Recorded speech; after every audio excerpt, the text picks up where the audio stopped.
সকলের চোখে ফাঁকি দিয়ে না ফেরার দেশে চলে গেল শারীরিকভাবে চলাচলে অক্ষম দুই সন্তানের মা। 14 বছরের বিশ্বজিৎ এবং 8 বছরের শুভজিৎ, দুই আপন ভাই। বাবা সুব্রত দে, মা প্রিয়াঙ্কা দাস। দুর্ভাগ্যবশত শারীরিকভাবে চলাফেরাতে অক্ষম দুই ভাই। বাড়ি বিলোনিয়া সাতমুড়া এসসি কলোনি এলাকায়। প্রথম ছেলে বিশ্বজিতের জন্মের পর শারীরিকভাবে অক্ষম হওয়াতে ছোটবেলা থেকেই উত্তর সোনাইছড়ি স্থিত নিজ দোকানের একাংশে বিশ্বজিৎকে প্রতিপালন করছে বিধবা ঠাকুমা, যিনি বয়স্কা হয়েও পেট চালানোর তাগিদে একটি ছোট্ট চায়ের দোকান চালাচ্ছেন দীর্ঘ বছর যাবৎ। পাশাপাশি প্রতিপালন করছেন 14 বছরের শারীরিকভাবে চলাচলে অক্ষম বিশ্বজিৎকে।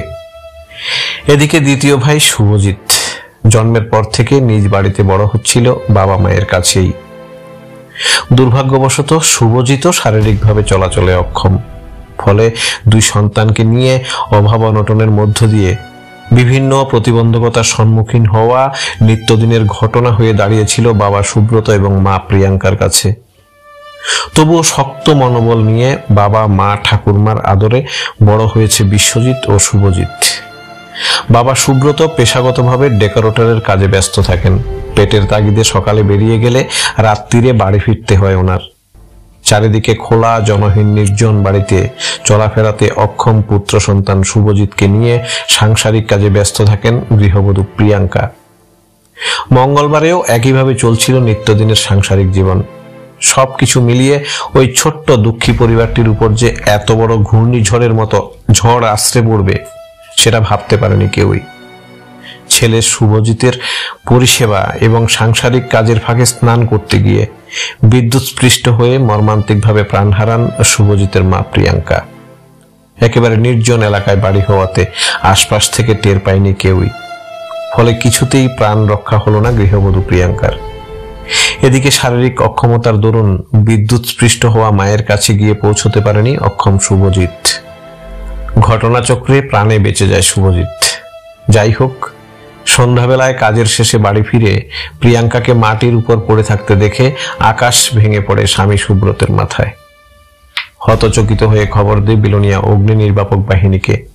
তড়িঘড়ি বিলোনিয়া হাসপাতালে নিয়ে আসা হয় প্রিয়াঙ্কাকে, কিন্তু ততক্ষণে সর্বশান্ত হয়ে যায় পরিবারটি।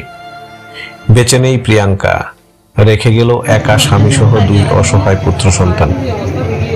জীবনের তরে মায়ের আদর হারিয়ে ফেলার অনুভবটুকুও যেন ওদের কাছে অজানা ছিল তখন। কি হবে এদের? কিভাবে থাকবে এরা? কে যোগাবে অন্ন? বাবা সুব্রত কিভাবে করবে প্রতিপালন? ঠাকুমা কতটুকু পারবে দুজনকে রাখতে? মা হারা দুই ভাই বিশ্বজিৎ ও শুভজিতের দিকে তাকিয়ে ঠাকুমাকে দোকান বন্ধ করতে হবে নাকি বাবা সুব্রতের রোজগার?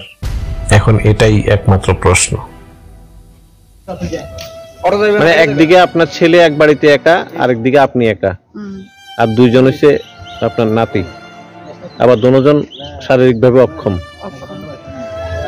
এখন তাদের জন্য কি ভাবছেন? কিভাবে কি করবেন? দোকান থাকতে হবে। আপনার দোকান আছে? আমার দোকান আছে। আচ্ছা, উত্তর সোনাইছড়ি দোকান আছে, দোকান আছে। আপনি দোকানদারির পাশাপাশি আপনার নাতিরে দেখাশোনা করেন? হ্যাঁ, আমি দোকানও করি, বড়জনকে দেখাশোনা করি, সবকিছু করি। আমি বাজারে যাইতে নাতিরে খাবাই দাবাই, নাতিরে ঘরে চৌকির উপর বসাই, আমি তালা দিয়ে যেতাম বাজারে। কিন্তু আইতাম, কিন্তু নাই আবার নাতিরে দেখছেক করতাম।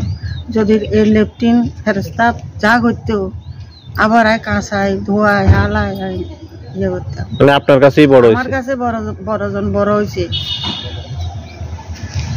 আর ছোট জন ছিল মার কাছে, মা বাবার কাছে।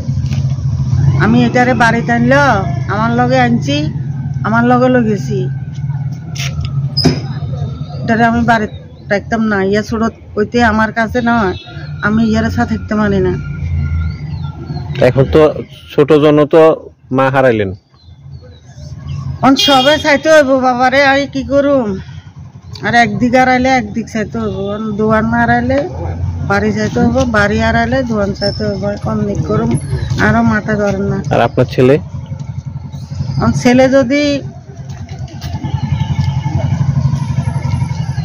সন্তানের কাছে বই থাকে, সন্তানরাই দিতে খাওয়াইতে হইব, রুজিতে করতে হইব। 2 টাকা ন কামাইলে সন্তানরে কতক্ষণ খাওয়াইব, মারে কতক্ষণ খাওয়াইব। আজ যদি দোকান ছাড়ে দিই, দোকান ছাড়ে দিলে তখন আমরা 3 জন হাতের গেড়ি খাওয়াই না। একদিকে 2 সন্তান, একদিকে আপনি। আমি হয়তো সন্তান লাগবে, আমি তো বুড়ি।